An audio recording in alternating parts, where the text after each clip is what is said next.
নমস্কাৰ মই দিগন্ত মিশ্ৰ স্বাগতম জনাইছো আপোনালোকক এটা নতুন ভিডিঅ'লৈ মাজতে কিছুদিন মই আপোনালোকৰ কাৰণে ভিডিঅ' বনাব পৰা নাছিলোঁ এটা নতুন কাম আৰম্ভ কৰিছোঁ আপোনালোকে নিশ্চয় চাইছে অলৰেডি তো আজি আপোনালোকৰ কাৰণে এটা বিশেষ ভিডিঅ' লৈ আহিছোঁ যেটো শেষলৈকে চাই থাকিব মই প্ৰথমতে অনুৰোধ কৰিলোঁ খুব ইম্পৰ্টেণ্ট ভিডিঅ' আজি আসলতে মোৰ মোবাইলত এটা মেছেজ আহিছে এজনী ছোৱালীৰ চিনাকি ছোৱালী এজনী তাইৰ মাক দেউতাক কিছু বছৰ আগতে হোৱা কৰোনাৰ সময়তে ঢুকাইছে দুয়ো চাকৰি কৰিছিল আৰু ছোৱালীজনীৰ কিডনিৰ প্ৰব্লেম হোৱাৰ কাৰণে অকমান সহায় বিচাৰি পেলাই মেছেজ কৰিছে আমি কেইজনমান বন্ধুৱে লগ হৈ অলপ সহায় কৰাৰ কথা বাৰু ভাবিলোঁ কিন্তু তাৰ পিছতে মোৰ মনত এটা আসলতে কথাই খুন্দিয়াই আছে যে এই ছোৱালীজনীৰ মাক দেউতাকে 2024 চনত তেওঁলোক এই ছোৱালীজনীৰ লগত নাথাকিম বুলি চাগে ভবা নাছিল আৰু হয়তো এইটো ভাবা নাছিল যে ছোৱালীজনী গৈ বাহিৰা মানুহৰ ওচৰত হাত পাতিব লাগিব আৰু সেই কাৰণে চাগে তেতিয়া তেওঁলোকে কোনো ধৰণৰ ইনস্যুৰেন্সৰ কৰাৰ কথা নাভাবিলে আৰু আমাৰ মানুহবোৰে সাধাৰণতে এনেকুৱা হয় যে ইনস্যুৰেন্স মানেতো মৰিলেহে বেনিফিট পায় কিন্তু আজি চাওক এই ছোৱালীজনীৰ যদি মাক দেউতাকে যদি কৰোনাৰ আগত হয়তো কিছু বছৰ আগত যদি এটা ইনস্যুৰেন্স প্ল্যান লোৱাৰ কথা চিন্তা কৰিলে হয় যেটো কথা মই আজি আপোনালোকক বুজাবৰ কাৰণে চেষ্টা কৰিম তেতিয়া চাগে ছোৱালীজনী ইমান বিপদত নপৰিলে তো আজি আসলতে এই মেছেজটোৱে মোক আপোনালোকৰ কাৰণে এটা ভিডিঅ' বনাবৰ কাৰণে মনত পেলাই দিয়াৰ দৰে হয় এইকাৰণে তাৎক্ষণিকভাৱে মই ভিডিঅ'টো বনোৱাৰ কথা ভাবিলোঁ বৰ বেছি প্ৰিপেয়াৰো কৰা নাই মই আজি কৰিব বিচাৰিছোঁ মোৰ কেইবাজনৰ বন্ধু চিনাকি মানুহৰ মাজতে মোক ফোন কৰিছিল আৰু তেওঁলোকেও জানিব বিচাৰিছিল টাৰ্ম ইনস্যুৰেন্সৰ বিষয়ে যেটো আসলতে খুবেই প্ৰয়োজন যেনেকৈ মই অলপ আগত মেছেজটোৰ কথা ক'লো বা ঘটনাটোৰ কথা মোৰ মনত আহিল এই টাৰ্ম প্লেন একোটাই আমাৰ কাৰণে খুব ভাল ফাইনেন্সিয়েল সহায় দিব পাৰে আমাৰ অবৰ্তমানত আমাৰ পৰিয়ালৰ এতিয়া টাৰ্ম ইনস্যুৰেন্স বুলি কোৱাৰ লগে লগে টাৰ্ম প্লেন বুলি কোৱাৰ লগে লগে আমি কেনেকুৱা টাৰ্ম প্লেন ক'ত কৰিম এইবোৰ বিষয়ে জানিব লাগে আৰু টাৰ্ম প্লেনটোৱে আমাক কি সহায় কৰিব ধৰি লওক আপোনালোকে কিবা নহয় কিবা কামত আপোনালোকে কাম কৰে বা আপোনালোকে হয়তো চাকৰি কৰে ব্যৱসায় কৰে এনেকুৱা ধৰণৰ কিবা এটা কাম কৰে য'ত আপুনি ইনকাম কৰে আৰু আপোনালোকৰ অবৰ্তমানত যিকোনো মুহূৰ্তত মানুহৰ মৃত্যু হ'ব পাৰে মই কৈছোঁ যে ইনস্যুৰেন্সৰ কথা ক'লে বহুত মানুহে এভয়েড কৰে আৰু কয় যে মৰিলেহে বেনিফিট কিন্তু এই কথাটো সদায় মনত ৰাখিব যে আপোনাৰ লোন থাকিব পাৰে আপোনাৰ ল'ৰা ছোৱালীক পঢ়ুৱাৰ দায়িত্ব আপোনাৰ ওপৰত আছে আৰু বিভিন্ন ধৰণৰ ফাইনেন্সিয়েল দায়িত্ব আপোনাৰ ওপৰত আছে যেটো আপোনাৰ অবৰ্তমানত কোনে ৰূপায়ণ কৰিব এইটো এটা ডাঙৰ প্ৰশ্ন আমি নিশ্চয় আমাৰ ল'ৰা ছোৱালীক বা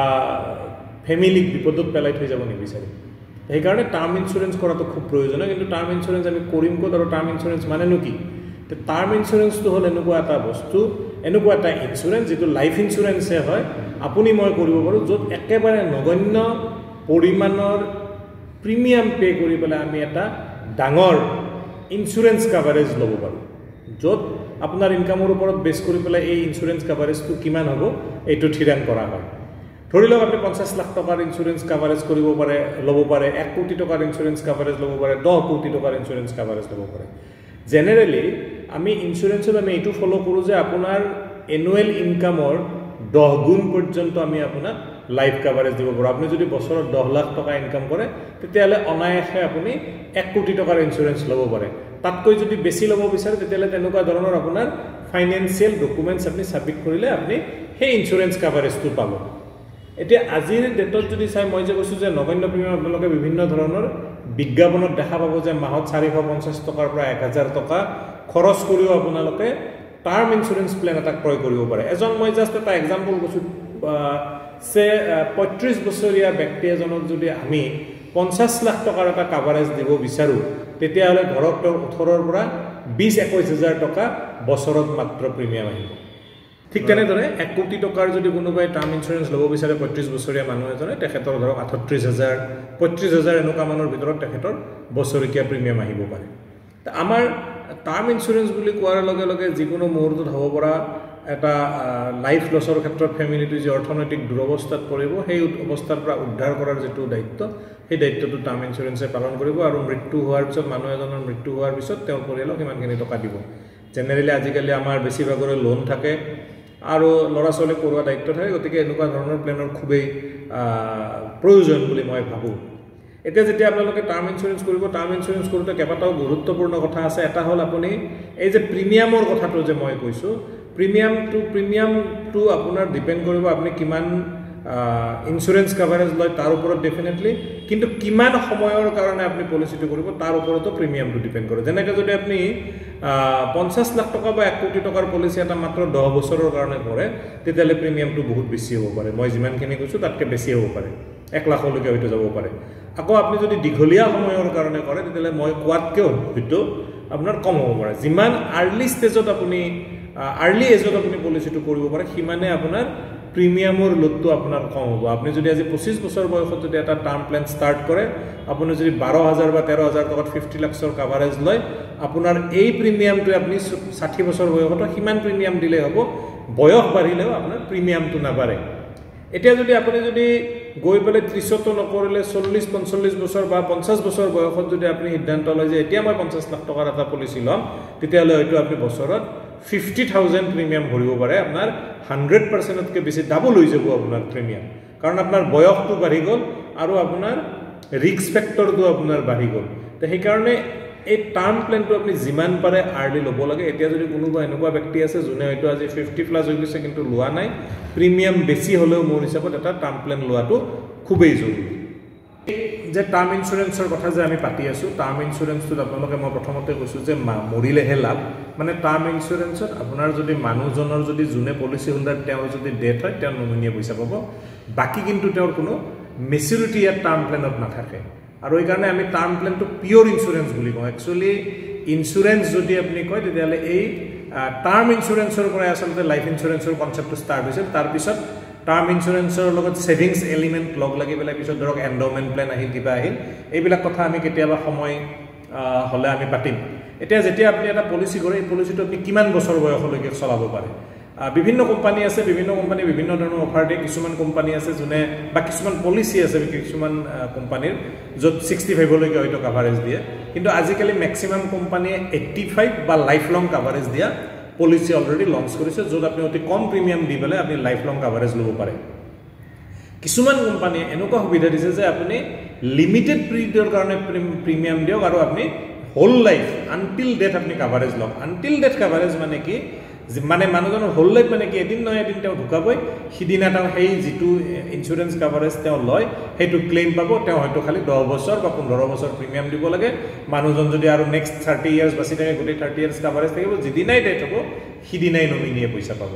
তো এটা মই ভাবোঁ যে টাৰ্ম ইঞ্চুৰেঞ্চৰ খুব ভাল এটা অফাৰ এতিয়া কিছুমান কোম্পানীয়ে আকৌ নতুন সুবিধা লৈ আছে যেনেকৈ আমাৰ এটা সাইকোলজিক্যাল কথা আছে যে আমি প্ৰিমিয়াম দি থাকিম কিন্তু প্ৰিমিয়াম দি যদি মোৰ ডেথ নহয় তেতিয়াহ'লে আমি ৰিটাৰ্ণ নাপাম হোল লাইফ প্লেন যদি নকৰোঁ তেতিয়াহ'লে আমি কোনো ধৰণৰ ৰিটাৰ্ণ নাপাম তো তেনেকুৱা পৰিস্থিতিৰ কাৰণে কোম্পানীবিলাকে আনিছে এটা return of capital premium policy আমি TROP বুলি কওঁ ট্ৰপ যে term insurance with return of premium আপুনি যিমানখিনি প্ৰিমিয়াম দিয়ে সেই প্ৰিমিয়ামখিনি আপোনাক ঘূৰাই দিয়ে GST কাটি পেলাই আমাৰ আপোনালোকে জানে যে ইঞ্চুৰেঞ্চতো GST লাগে 4.5% GST আপোনাৰ এড হ'ব নৰ্মেল প্ৰিমিয়ামটোৰ ওপৰত তো GST কাটি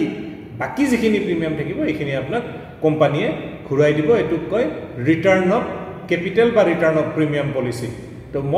মই বিশেষকৈ ভাবোঁ যে ৰিটাৰ্ণ অফ প্ৰিমিয়াম বা ৰিটাৰ্ণ অফ কেপিটেল পলিচি কৰাতকৈ এটা পিয়ৰ টাৰ্ম ইঞ্চুৰেঞ্চ কৰাটো বেছি ভাল যিমানখিনি প্ৰিমিয়াম ডিফাৰেঞ্চ আহিব যেনেকৈ আপুনি যদি এটা পিয়ৰ টাৰ্ম কৰে য'ত কোনো কেপিটেল ৰিটাৰ্ণ নাই অকল ডেথ বেনিফিট আছে সেইটোত যদি প্ৰিমিয়াম 25,000 আহে ৰিটাৰ্ণ অফ কেপিটেল কৰিব গ'লে আপোনাৰ প্ৰিমিয়ামত এক্সট্ৰা লোড হ'ব যিমানখিনি লোড হ'ব মই অকল 10,000 বুলিয়ে ধৰিলোঁ ইয়াৰলি 10,000কে যদি আপুনি সেই প্ৰিমিয়ামখিনি যদি আপুনি এটা মিউচুৱেল ফাণ্ডতো ইনভেষ্ট কৰে আপুনি টাৰ্ম ইঞ্চুৰেঞ্চটোৰ পৰা যিমানখিনি ৰিটাৰ্ণ পাব মিউচুৱেল ফাণ্ডে আপোনাক তাতকৈ বেছি ৰিটাৰ্ণ দিব গতিকে এইটো সুবিধাজনক মই ভাবোঁ যে আপুনি return of capital term plan কৰাৰ সলনি এটা পিয়ৰ টাৰ্ম প্লেন কৰক আৰু তাৰ পৰা যিখিনি পইচা আপোনাৰ এক্সট্ৰা বাচিব সেই পইচাখিনি আপুনি যদি এটা ভাল ইনভেষ্টমেণ্ট প্লেনত কৰে তেতিয়াহ'লে আপুনি বেছি ভাল ৰিটাৰ্ণ আপুনি পাব ইয়াৰ উপৰিও টাৰ্ম প্লেন এটা যেতিয়া আপুনি ল'ব আৰু অন্যান্য বেনিফিট ল'ব পাৰে যেনেকৈ আমি ৰাইডাৰ বেনিফিট বুলি কওঁ যে মানে এটা পলিচিৰ লগত আপুনি আৰু অলপমান পইচা খৰচ কৰি পেলাই আপুনি কিছু এক্সট্ৰা বেনিফিট ল'ব পাৰে যেনেকৈ ধৰি লওক এক্সিডেণ্টেল ডেথ বেনিফিট বা accidental total and permanent disability বা ক্ৰিটিকেল ইলনেছ এনেকুৱা ধৰণৰ অজস্ৰ ৰাইডাৰ বেনিফিট কোম্পানীবিলাকে আপোনাক অফাৰ কৰে যেতিয়া আপুনি এটা টাৰ্ম প্লেন লয় তাৰ লগত ধৰি লওক বছৰত 350 400 পৰা 1500-2000 টকা এক্সট্ৰা প্ৰিমিয়াম দি পেলাই আপুনি কেইবাটাও এক্সট্ৰা বেনিফিট ল'ব পাৰে বিশেষকৈ এক্সিডেণ্টেল বেনিফিটটো লোৱাটো বহুত প্ৰয়োজনীয় যদি এজন মানুহে আজি 50 লাখ টকাৰ এটা টাৰ্ম প্লেন লৈছে তেওঁ যদি এনাদাৰ 15 লাখ টকা এটা তেওঁ যদি এক্সিডেণ্টেল ডেথ বেনিফিট কভাৰেজ লৈ থয় in case of accidental death সেই মানুহজনে 65 লাখলৈকে পইচা পাব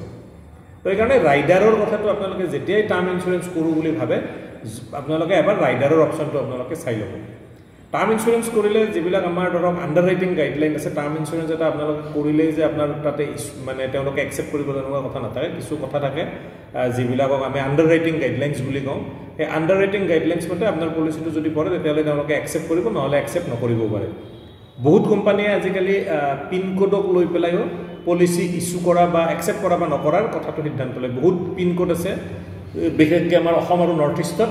হয়তো দেশৰ অন্যান্য ঠাইতো থাকিব পাৰে এই পিনক'ডবিলাক তেওঁলোকে নিগেটিভ পিনক'ড কৰি ৰাখিছে সেইবোৰ ঠাইত টাৰ্ম ইঞ্চুৰেঞ্চ নিদিয়ে গতিকে আপোনালোকে বিভিন্ন ঠাইৰ পৰা চাই আছে আপোনালোকৰ হয়তো কোনোবা ঠাইত হয়তো তেনেকুৱা টাৰ্ম প্লেন নহ'ব পাৰে মানে আপোনাৰ আধাৰ কাৰ্ড মতে যেতিয়া আপোনাৰ পিন নাম্বাৰ ওলাব আৰু আপোনাৰ এড্ৰেছ ওলাব তেতিয়া হয়তো আপোনাৰ একচেপ্ট নহ'বও পাৰে ইয়াৰ উপৰিও আপনি টাৰ্ম প্ল্যান এটা কৰাৰ লগে লগে আপনি আপনাৰ ফাইনান্সিয়াল ডকুমেন্টস আপনি সাবমিট কৰিব লাগিব বেছিভাগ কোম্পানীতে 50 লাখৰ ওপৰত লাগেই কিছুমান কোম্পানী অফিসে কিছু ৰিল্যাক্সেশন নিদিয়া নহয় দিয়ে কিন্তু 50 লাখৰ ওপৰত আপনি জেনাৰেলি যদি আপনি সার্ভিস হোল্ডার হয় তেতিয়াহলে হয়তো আপনি স্যালারি স্লিপ বা ব্যাংক অ্যাকাউন্ট স্টেটমেন্ট আপনার স্যালারি অ্যাকাউন্ট স্টেটমেন্টটো আপনি দিব লাগিব দিলে তেওঁলোকে একসেপ্ট কৰি ল'ব আৰু ব্যৱসায়ৰ ক্ষেত্ৰত 3 ইয়াৰ্স আপনাৰ ITR 3 ইয়াৰ্সৰ ITR আপনি সাবমিট কৰিব লাগিব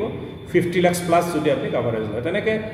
যিমানে আপনি ওপৰৰ ফালে আপনি কভাৰেজ ল'ব সিমানে আপনি প্ৰুফ দি থাকিব লাগিব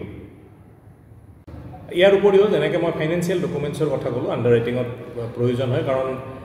এজন ইনকাম নথকা মানুহ মই আগতে কৈছোঁ যে 10 গুণ পৰ্যন্ত আপোনাৰ এনুৱেল ইনকামৰ 10 গুণ পৰ্যন্ত কভাৰেজ দিয়ে গতিকে হেতুৰ এটা প্ৰুফ তেওঁলোকে বিচাৰে কেতিয়াবা যদি আপনি প্ৰয়োজনতকৈ বেছি মানে ধৰক বেছি ডাঙৰ যদি হাই সাম এচিয়ৰ যদি লয় তেতিয়াহ'লে হাই সাম এচিয়ৰ লোৱাৰ সময়ত হয়তো তেওঁলোকে ITRৰ লগতে বা স্যালাৰি স্লিপৰ লগতে অন্যান্যৰ বিচাৰিব খোজে যদি আপোনাৰ সাফিচিয়েন্ট ডকুমেন্টস বা ITR বা স্যালাৰি স্লিপে যদি নকয় তেতিয়াহ'লে আৰু অন্যান্য হয়তো কিবা ডকুমেন্টস বিচাৰিব পাৰে কেতিয়াবা প্ৰপাৰ্টি ডকুমেন্টসো বিচাৰে তেনেকুৱা ধৰণৰ কিবা বিচাৰিব পাৰে এইটো আণ্ডাৰ ৰাইটিঙৰ ওপৰত ভেৰি কৰে কোন আণ্ডাৰ ৰাইটাৰে কি বিচাৰে ইয়াৰ উপৰিও আৰু এটা আণ্ডাৰ ৰেটিং আছে যেটো আমি মেডিকেল আণ্ডাৰ ৰেটিং বুলি কওঁ কাৰণ মানুহজন যদি অসুস্থ বা তেওঁৰ যদি তেনেকুৱা কিবা ক্ৰিটিকেল ইলনেছ আছে তেতিয়াহ'লে তো ইঞ্চুৰেঞ্চটো কৰাটো বহুত ডাঙৰ কথা হ'ব এইবিলাক বিভিন্ন লিগেল হেৰিও আহি যায় তো তেনেকুৱা ক্ষেত্ৰত আপোনাৰ মেডিকেল আণ্ডাৰ ৰাইটিঙৰ জৰিয়তে যেতিয়া আপুনি হয়তো বিভিন্ন কোম্পানীয়ে বিভিন্ন ধৰণৰ ৰুল এণ্ড ৰেগুলেশ্যন ফলো কৰে কোনোবাই এইটো 1 crore প্লাছত বিচাৰিব পাৰে কোনোবাই 2 crore প্লাছত বিচাৰিব পাৰে বয়স লৈ বেলেগ বেলেগ হয় তেওঁলোকে হয়তো বিভিন্ন ধৰণৰ আপোনাৰ medical pre under writing medical test কৰাব তেওঁলোকে ফ্ৰী অফ কষ্ট এইটো মেডিকেল টেষ্ট আপোনাক কৰাব তেওঁলোকৰ যিবিলাক এমপেনেল চেণ্টাৰ আছে তাত হয়তো আপোনাৰ ECG বা হয়তো TMT এনেকুৱা ধৰণৰ কিবা কিবি টেষ্ট কৰাব আৰু এইখিনি যদি সঠিক পায় তেতিয়াহ'লে পলিচিটো আপোনাৰ ইছ্যু হৈ যাব তো এইখিনি কথা মই আপোনালোকক আজি জনালো যে আপোনাৰ এই যেটো টাৰ্ম ইন্সুৰেন্সৰ কথা যে আমাৰ টাৰ্ম ইন্সুৰেন্স আমাৰ প্ৰত্যেকৰে থাকিব লাগে অন্তত নিজৰ বৰ্তমানৰ এনুৱেল ইনকামৰ 10 টাইমছ আমি কৰিব লাগে আৰু ইয়াতে এটা বেনিফিট আছে যেটো আন্ডাৰ সেকশন 80C আমি ইনকাম টেক্স বেনিফিট পাম ইয়াতে আপোনাৰ যিমানখিনি প্ৰিমিয়াম যাব এটো আন্ডাৰ সেকশন ইনকাম টেক্সৰ আন্ডাৰ সেকশন 80C আপনি টেক্স ৰিবেট ইয়াতে পাব মই ভাবো যে আজিৰ ভিডিওটো নিশ্চয় আপোনালোকে ভাল পাইছে মৰম দি থাকিব লাইক কমেন্ট কৰিব কিবা যদি জানিব বিচাৰে মোৰ ফোন নাম্বাৰ স্ক্ৰিনত দিয়া আছে মোৰ লগত WhatsApp যোগে যোগাযোগ কৰিব পাৰিব আপোনালোকক গাইড কৰাৰ মই চেষ্টা কৰিম ভিডিওটো শেষলৈকে চোৱাৰ বাবে আকৌ এবাৰ আপোনালোক আটাইকে ধন্যবাদ জনাইছো নমস্কাৰ